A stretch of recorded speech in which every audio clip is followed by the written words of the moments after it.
National commission برائے وقار نسواں NCSW نے حقوق پاکستان پروجیکٹ کے ساتھ اپنے 3 سالہ اسٹریٹجک پلان کا آغاز کر دیا ہے۔ یہ پلان کیا ہے اور اس سے خواتین کو کیا فائدہ ہوگا، اس حوالے سے ہم بات کریں گے۔ نیشنل کمیشن برائے وقار نسواں کی چیئرپرسن نیلوفر بختیار صاحبہ ہمارے ساتھ موجود ہیں۔ السلام علیکم میم۔ السلام علیکم۔ بہت شکریہ میم، آپ نے وقت نکالا پروگرام کے لیے۔ سب سے پہلے تو یہی بتا دیجئے کہ یہ جو 3 سالہ پلان ہے خواتین کے لیے، یہ ہے کیا؟ دیکھیے، ایک ادارے کے لیے بہت ضروری ہوتا ہے کہ اس کے پاس کوئی ویژن ہو، کوئی مشن سٹیٹمنٹ ہو۔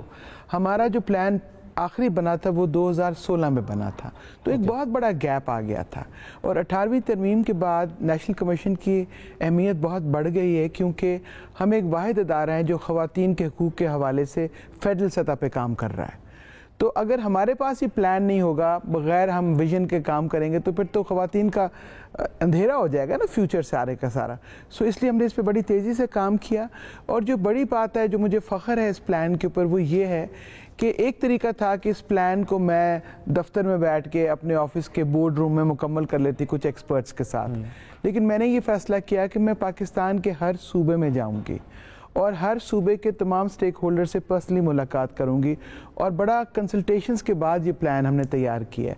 اور جب ہم صوبوں میں جاتے تھے تو ہم صرف سول سوسائٹی سے یا پارلیمنٹیرین سے نہیں ملتے تھے، ہم الگ الگ سیشنز کرتے تھے۔ اس میں ہم نے میڈیا کے ساتھ سیشنز رکھے ہیں، اس میں ہم چیف منسٹر سے شروع کرتے تھے، اسپیکر سے، لیڈر آف دی اپوزیشن سے، اور گورنرز سے، اور ہم نے اتنی زیادہ اس پہ انفارمیشن اکٹھی کر لی تھی۔ اور یہ پلان ہر صوبے کے لیے ایک مختلف اسٹریٹجی رکھ رہا ہے اس وقت، کیونکہ ہر صوبے کے ڈائنامکس فرق ہیں۔ پھر ایک بڑی چیز جو اس پلان میں ہم نے اس دفعہ شامل کی ہے وہ یہ ہے کہ ہم نے اس میں آزاد کشمیر اور گلگت بلتستان شامل کیا ہے۔ اس سے پہلے کبھی نیشنل کمیشن نے ان 2 ایریاز میں کام نہیں کیا تھا۔ صحیح۔ اچھا، اب جب آپ مختلف صوبوں میں گئی، آپ نے وہاں کا دورہ کیا، کیا کیا چیلنجز آپ نے دیکھے خواتین کو، کیا کیا چیلنجز درپیش ہیں، اور اس پلان میں ان کو ایڈریس کرنے کے لیے کیا کیا گیا ہے؟ چیدہ جو نکات ہیں وہ بتائیے۔ دیکھیے، جب ہم جاتے تھے صوبے میں تو ہم ویمن پریزنز کا بھی دورہ کرتے تھے، کرائسس سینٹرز پہ بھی جاتے تھے، ویمن یونیورسٹیز بھی، میٹرنٹی ہومز بھی میں نے وزٹ کیے ہیں، اور میں نے اینٹی ہراسمنٹ سیلز بھی دیکھے ہیں، پولیس ریفارمز، پولیس اسٹیشنز۔ کوشش یہ کی کہ ایک پورا ویژن، پورا ویو لے لیں۔ تو ایک تو تھیوری کی بات ہے کہ ویمن پارلیمنٹیرینز کیا ڈیمانڈ کرتی ہیں، لیجسلیشنز کیا ہوئی ہیں، اس میں کیا گیپس ہیں، ہم نے اب کیسے ایڈوکیسی کرنی ہے۔ لیکن ایک وہ تھی جو فرام دا ہارسز ماؤتھ، جو خواتین زنجیریں باندھ کے بیٹھی ہوئی تھی قید خانوں میں، ان سے بھی ہم نے بات کی۔ ہم نے کہا تم کیا دیکھتی ہو، تمہیں کیا ضرورتیں ہیں؟ تو بہت ساری انفارمیشن اکٹھی ہوگی، پرفارمر بھی بھرے گئے، زبانی گفتگو بھی ہوئی۔ اب اس کے ہم نے مختلف تھیمیٹک ایریاز بنا دیے، اور جیسے education, health, economic empowerment, political empowerment, یہ تو 4 ایریاز تو دیکھیں ہونے ہی تھے ہمارے پاس، وہ تو ہیں۔ ایک بڑے ایریا کا ہم نے اس میں اضافہ کیا ہے، اور وہ ہے ویمن وتھ اسپیشل نیڈس۔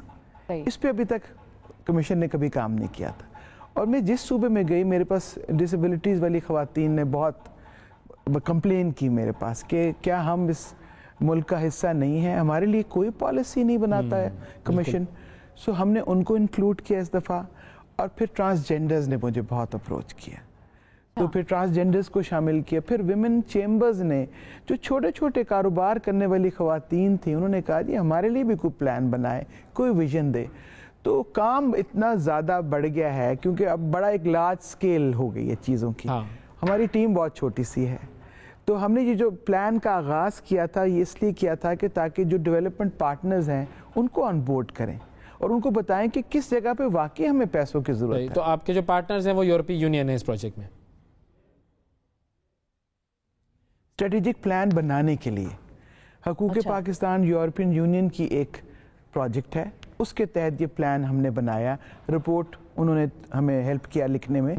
لیکن اس کے علاوہ ہمارے ساتھ بہت کلوزلی کام کرتا ہے UN ویمن، UNFPA، UNDP، اور ہم ان سب کے ساتھ مل کے کام کر رہے ہیں۔ دیکھیے، خالی حکومت پاکستان کے اوپر ہم اتنا لوڈ نہیں ڈال سکتے، تو ہمیں ان پارٹنرز کی ضرورت رہتی ہے۔ صحیح ہے۔ اچھا نیلوفر صاحبہ، یہ بتائیں کہ آپ لوگوں کے ایریاز کون کون سے ہیں جن کو آپ خاص طور پہ ایڈریس کرتے ہیں؟ مثال کے طور پہ کچھ NGOز ایجوکیشن کے لیے کام کرتی ہیں، کچھ اینٹی وائلنس کی کیمپین چلا رہی ہوتی ہیں، آپ لوگوں کے وہ کون سے ڈیفائنڈ ایریاز ہیں؟ ہمارا جو ایریا ٹاپ کر رہا ہے وہ تو وائلنس ہے. وائلنس اگینسٹ ویمن پہ تو ہم نے کام کرنا ہی کرنا ہے. وہ ہمارے کمیشن کا سب سے پہلا مینڈیٹ بھی ہے. پھر لیجسلیشنز ہیں, اس پہ بھی ہم نے کام کرنا ہے. لیجسلیشنز بنا بھی سکتے ہیں, ہم ان کو ریویو بھی کر سکتے ہیں, ان کی ایڈوکیسی امپلیمنٹیشن کے لیے بھی کام کر سکتے ہیں. لیکن جو کوشش اس دفعہ میری ہوگی وہ یہ ہوگی کہ ہم اکنامک امپاورمنٹ پہ بھی بہت سارا کام کریں, ہم ریپروڈکٹیو ہیلتھ پہ بہت سارا کام کریں. دیکھیے یہ وہ ایریاز ہیں جہاں سے ہم خواتین کی سکسیس سٹوریز بھی نکالنا چاہتے ہیں نا. ہم ہر وقت وائلنس, تشدد وہ دکھا کے معاشرے میں ایک ناامیدی بھی پھیلتی چلی جا رہی ہے. سو ابھی ہم 3 مارچ کو جو پروگرام کرنے جا رہے ہیں بڑا ایونٹ, وہ اس میں مسلم ویمن آف دا ورلڈ کی سکسیس سٹوریز شیئر کرنے جا رہے ہیں. سو 6 مسلم ممالک میرے ساتھ وہ کام کر رہے ہیں, اور پہلا ہم اکنامک امپاورمنٹ شوکیس کر رہے ہیں. سو ہم نے پاکستان سے ایک بہت سکسیسفل خاتون چنی ہیں جنہوں نے چھوٹی سطح سے گراس روٹ سے ایک بہت بڑا کاروبار اسٹیبلش کیا. اسی طرح ایک ٹرکی کی عورت ہوگی, ایک جو ہوگی وہ اس کی سعودی عربیہ کی ہوگی. بائی دا وے سعودی عربیہ نے بہت انٹرسٹ شو کیا مجھے کہ ہم پولیٹیکل امپاورمنٹ پہ کام کرنا چاہتے ہیں. اور میں حیران رہ گئی کہ میری میٹنگ میں سعودی امبیسڈر صاحب کی صاحبزادی نے شرکت کی, and she was so empowered. اب دیکھیں دنیا کو یہ نہیں پتا, لوگوں نے ہمیں اتنا انڈرمائن کیا مسلمان خواتین کو.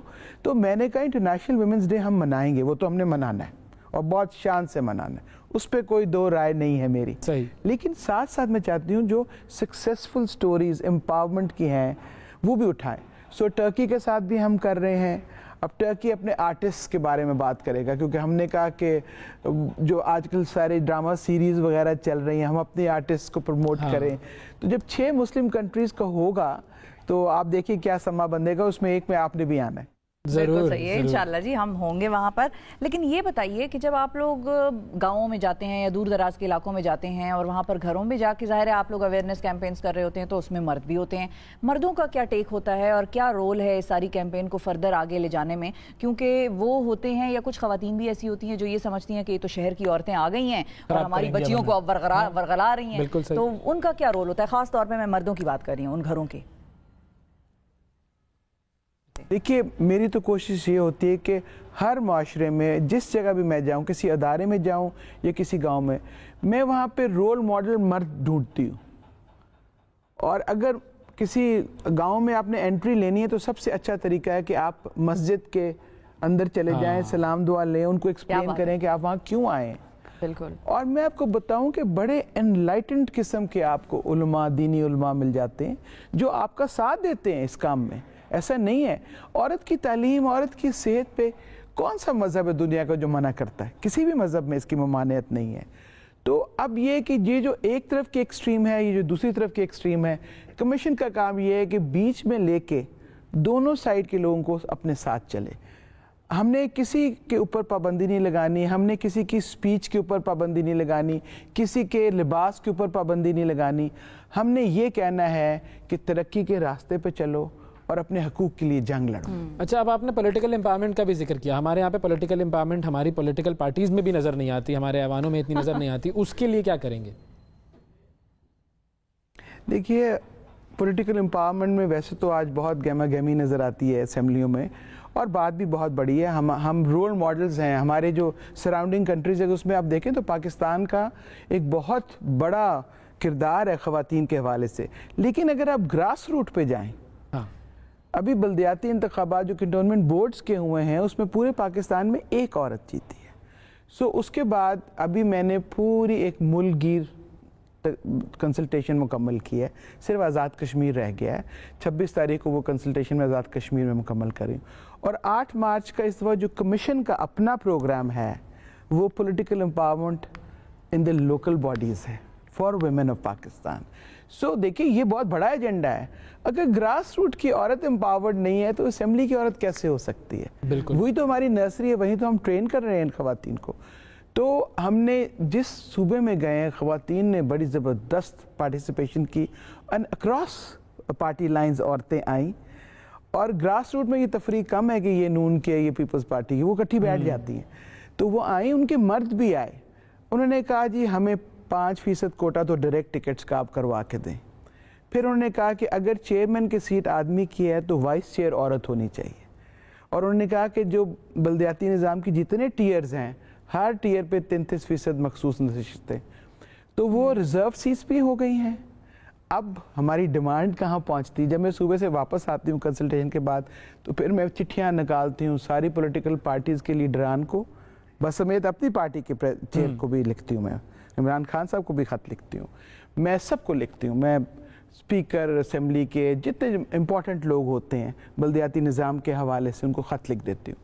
تو ابھی اتنی فیڈ بیک نہیں آئی، لیکن مجھے لگتا ہے کہ جب ہم آزاد کشمیر کر کے 8 مارچ کو ہم ایک بڑا شو کریں گے نیشنل لیول کا، تو وی ول کریٹ این امپیکٹ انشاءاللہ۔ بیکاز دیکھیے بات یہ ہو رہی ہے کہ خواتین کو اگر یہ لے بھی آتے ہیں نا تو وہ عورتیں لاتے ہیں جو بالکل بیچاری ہیلپ لیس قسم کی ہوتی ہیں، ان کی مرہون منت مری مرائی بیٹھ جاتی ہیں، نہ ان کو فنڈ دیتے، نہ ان کو کسی کمیٹی میں لاتے، نہ ان کو کہیں چیئرمین نہیں دیتے، تو وہ کریں گے کیا؟ دیر سو یوزلیس کہ وہ خود ہی نہیں آنا چاہتی۔ ابھی بڑی ڈی موٹیویٹڈ ہیں عورتیں، جب میں دیکھتی ہوں میں کہتی ہوں اپنے بلدیے کے الیکشن لڑنا، کہتی چھوڑے باجی، نہ فنڈ انہوں نے دینا ہے، نہ انہوں نے بولنے دینا ہے ہمیں۔ تو آپ ایک کام کریں، آپ ٹریننگ کریں خواتین کی اور ان کو سکھائیں کہ آپ کی طرح کیسے بننا ہے، پھر دیکھیں کیسا چینج آئے گا۔ آپ کو پتہ ہے جب میں خواتین کی وزیر تھی اور اس وقت ہم نے 33% خواتین کی نشستوں کا آغاز کیا تھا، یہ اس وقت کا وہ والا بل میرے ہی ہاتھ کا بنا ہوا، actually it was an ordinance. تو اس وقت جو خواتین تھی اس کا ہم نے ایک ویمن پولیٹیکل سکولز کا پروگرام شروع کیا، اچھا، اور وہ خواتین اتنی امپاورڈ تھی کہ میں آپ کو کیا بتاؤں۔ ہوا تو یوں تھا نا اس وقت کو ایک دم جب 33% ہم لائے تو وہ ایک میری ابھی یاد ہے مجھے کہ ایک دوست سوٹ دینے کے لیے گئی تو اس کی درزن نے کہا میں سوٹ نہیں سیوں گی باجی، میں تو کاؤنسلر الیکٹ ہو گئی، اپنا سوٹ خود سیو۔ تو اس طرح کی خواتین آئی تھیں اس وقت، پھر ان کو کہاں سے ہم نے گروم کیا اور آج ان کی ایک بہت بڑی کھیپ اسمبلیوں میں آپ کو نظر آئے گی۔ میں نے اپنے کریئر کا جو آغاز کیا وہ ایک کاؤنسلر کی حیثیت سے کیا بلدیہ کی، تو اس لیے یہ بڑے ہی گراس روٹ کی امپورٹنٹ سیڑھی ہے، آپ کو چڑھنی چاہیے، پھر آپ کو صحیح پالیٹکس آتی ہے۔ اچھا، اب یہ ایک اور کیس بھی ہے ہمارے معاشرے میں جو کہ ابھی ریسنٹلی ہوا ہے، قندیل بلوچ کے حوالے سے، اس کے بھائی کو عدالت نے رہا کر دیا اس کے والدین کے کہنے پر، اس کیس کے حوالے سے آپ لوگ کیا کر رہے ہیں؟ ہم نے قندیل بلوچ والے میں پارٹی بننے کا اعلان کر دیا ہے، ہم سمجھتے ہیں کہ ہمیں اپنی عدالتوں سے ریلیف ملے گا اور انشاءاللہ سپریم کورٹ میں ہم اس کیس کو اب لے کر جائیں گے۔ مجھے بہت افسوس ہے کہ انہوں نے یہ ججمنٹ میں لکھا ہے کہ چونکہ یہ قانون میں ترمیم جو تھی وہ 16 کے دوران ہوئے، یہ جو قتل تھا 16 سے پہلے کا تھا، اس لیے کیونکہ عجیب بات یہ کہ جو 2004 کا آنر کلنگ کا قانون تھا وہ بھی میرے ہی ہاتھ کا بنا ہوا تھا، اس میں یہ گیپ ہے، میں اعتراف کرتی ہوں، لیکن اس وقت اتنا پریشر تھا اسلامک آئیڈیالوجی کاؤنسل اور باقی، کیونکہ پہلی دفعہ کوئی قانون سازی ہو رہی تھی، بالکل، تو اس وقت ہو تو گئی، چلو قتل تو ڈکلیئر ہو گیا آنر کلنگ، لیکن اس میں ایک گیپ رہ گیا کہ فیملی معاف کر سکتی ہے۔ انہوں نے اس کے تحت اب رہ گئی اس کی ماں زندہ، باپ اس کا قندیل بلوچ کا مر چکا ہے انفارچونیٹلی، تو اب ماں ہی رہ گئی ہے، تو ماں نے سوچا ہوگا کہ میں اب بیٹے کو کیا سیکیورٹی اپنے فیوچر کی اس کو ٹینشن ہوگی، لیکن ہم نے اس کو نہیں چھوڑنا۔ دیکھیے ہمارے لیے یہ ایک رول ماڈل قسم کا کیس بن جائے گا، اگر ہم نے آج اس کو جانے دیا، چھوڑ دیا، تو پھر کیا ہے، پھر ہمیں کوئی اور امید رکھنی نہیں چاہیے نا معاشرے سے، تو ہمیں کھڑا ہونا، اور میں امید کرتی ہوں کہ میرے ساتھ اس میں پاکستانی قوم بھی کھڑی ہوگی۔ سب بالکل صحیح ہے، بس یہ اہم چیز ہے، اور ظاہر ہے ماں جو ہے اس کی وہ اپنے بیٹے کو تو چاہے گی کہ بھائی وہ بچ جائے، لیکن اس کے اور بھی بیٹے ہیں، اور اگر کوئی مجرم ہے تو پھر جب تک آپ اس کو سزا نہ دیں تو پھر معاشرے میں وہ بالکل بنتا نہیں ہے، وہ پھر خوف معاشرے میں جو ہے نا وہ لوگوں کا۔ بہت شکریہ ادا کریں گے آپ کا نیلوفر صاحبہ، وقت دیا آپ نے۔